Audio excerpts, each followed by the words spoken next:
In the Native American Culture series, today we read about the Hopi people by Therese Shea. The Hopi are a group of Native Americans who mostly live in Arizona today. They are the westernmost Pueblo Indians. These natives were named after their permanent or lasting settlements called Pueblos. The ancestors of the native peoples in North America are believed to have come from Eastern Asia, perhaps as many as 12,000 years ago. They likely walked over a land bridge that existed between Asia and North America, an area now covered by the Bering Strait. Did you know? In the Hopi language, Hopi means peaceful person. Today's Hopi live much like other people in the United States. However, they still honor ancient traditions from time to time. Ancestors of native peoples moved in all directions, settling in many areas. Some settled in the desert land that's now the southwestern United States. They became farmers and built irrigation canals to carry water to their crops. These ancestral Pueblo or Anasazi are thought to be the ancestors of the Hopi. The ancestral Pueblo built homes within cliffs. Some of these are still standing today. The most famous are at Mesa Verde National Park in Colorado. They were inhabited between AD 600 and 1300. Did you know? The Hopi call their ancestors Esatsanam, which mean ancient people. It's thought that all Pueblo peoples are related to the ancestral Pueblo. These are ancestral Pueblo homes. Around AD 1050, the ancestral Pueblo who became the Hopi settled in what is now northwestern Arizona. That's where Spanish explorers first found them in the 1540s. In the 1600s, Spanish missionaries arrived to spread the Christian religion to the Hopi. Spanish settlers also came to live in what they considered their new territory.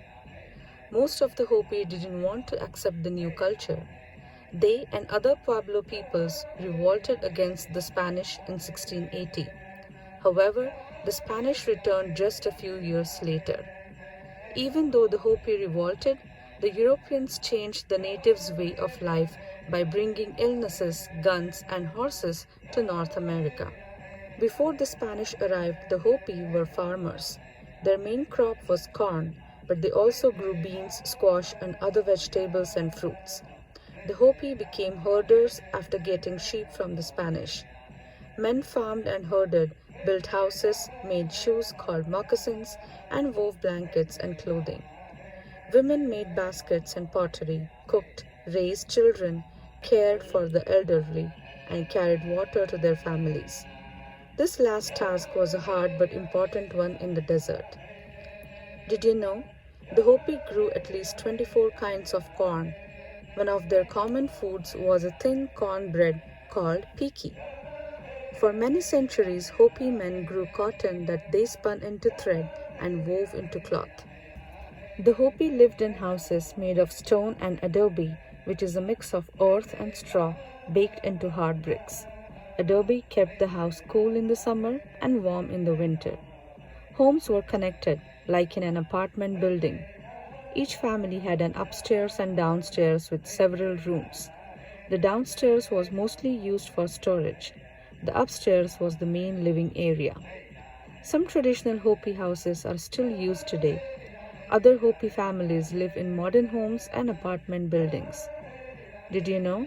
The Hopi word ha means hello. The Hopi people used ladders to reach upstairs rooms. In hot weather, Hopi men usually wore a breechcloth, while women wore a dress called a manta that joined at the shoulder. Both wore deerskin moccasins. In colder weather, they wore blankets and leggings. Before they were married, Hopi women wore their hair specially arranged over their ears. After they were married, they wore 2 long braids. Hopi men usually tied a cloth band around their head. Most men wore their hair in a bun, but by the early 1900s, many cut their hair at the shoulder. Did you know? The Hopi began to wear silver earrings, bracelets, and rings in the 1800s after learning to work metal from the Spanish. Today, they are famous for their silver jewelry. Some Hopi painted their faces and wore special headdresses for certain ceremonies. Every Hopi belonged to a clan, a group of families. When a Hopi man married, he became part of his wife's clan and lived with his wife's family. A village might be made up of more than 24 clans. Each village had a chief called a Kikimongwi. Today's Kikimongwis are religious leaders. The Hopi belonged to societies that had certain duties to perform, such as guarding the village and carrying out ceremonies. All men belonged to at least 2 societies. There were societies for women too. Clans and societies worked together to put on special ceremonies. Here, the Hopi perform the flute ceremony, which asks for rain and a good crop of corn. Traditionally, Hopi babies stayed indoors for the first 19 days of their life. On day 20, the baby was given a name during a ceremony at sunrise.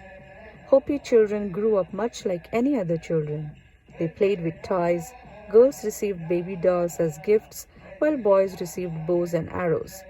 By playing with these, they prepared for roles as mothers and hunters. The children also did chores to help their parents. Boys learned to hunt, grow crops, and weave cloth. Girls learned to grind corn, bake bread, and make pottery. Hopi women carried children on a cradle board on their back. The Hopi religion has many traditions, and outsiders don't know all their beliefs. We do know that Kachinas or Katsinas are Hopi invisible gods, spirits, ancestors, and other life forces. Sometimes men and women dressed up as Kachinas to sing and dance in religious ceremonies. The Hopi asked Kachinas to bring rain for healthy crops. The Hopi carve Kachina dolls, clothing them like dancers. They are used to teach children about the hundreds of Kachina spirits. The Hopi make Kachina dolls today that people can buy and collect. Hopi dress as Kachinas in a ceremony in Arizona in 1908. Some Hopi religious ceremonies aren't wholly known to the public because they are performed in a special chamber or room called a kiva. One of the most well-known ceremonies is the snake dance, which takes place in August. Hopi gather live snakes. They take them into the kiva to wash them and pray with them. Then the performers dance with the snakes in their mouth and let them go free in the wild again. The Hopi ask the snakes to request rain from gods and spirits. Did you know?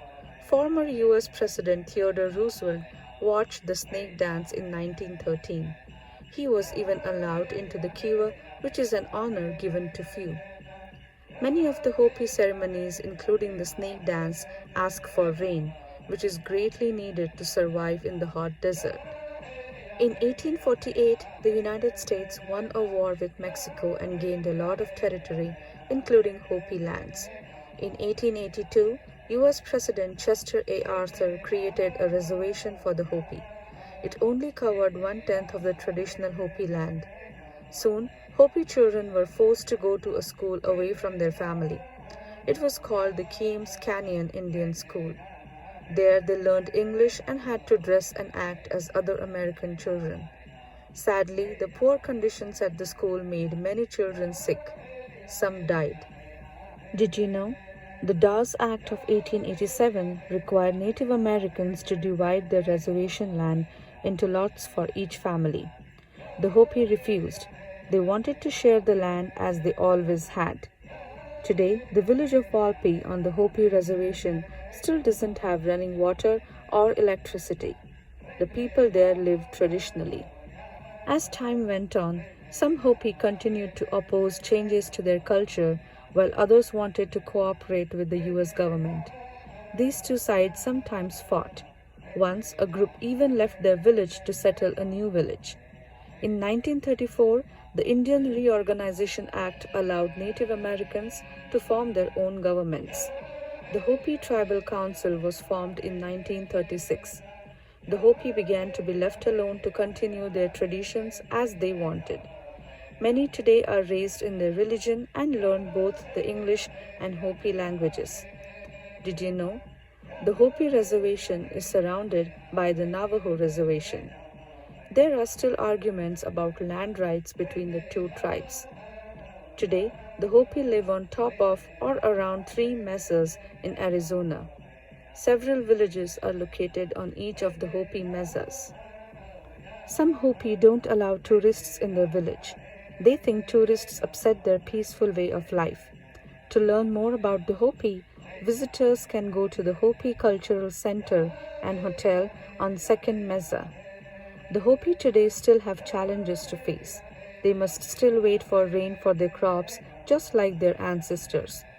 There aren't enough jobs on the reservation either. However, the Hopi continue to try to solve these problems while honoring their remarkable traditions and culture. The oldest continuously inhabited village in the United States is located on 3rd Mesa. Old Oribe, as it's called, was settled around AD 1050.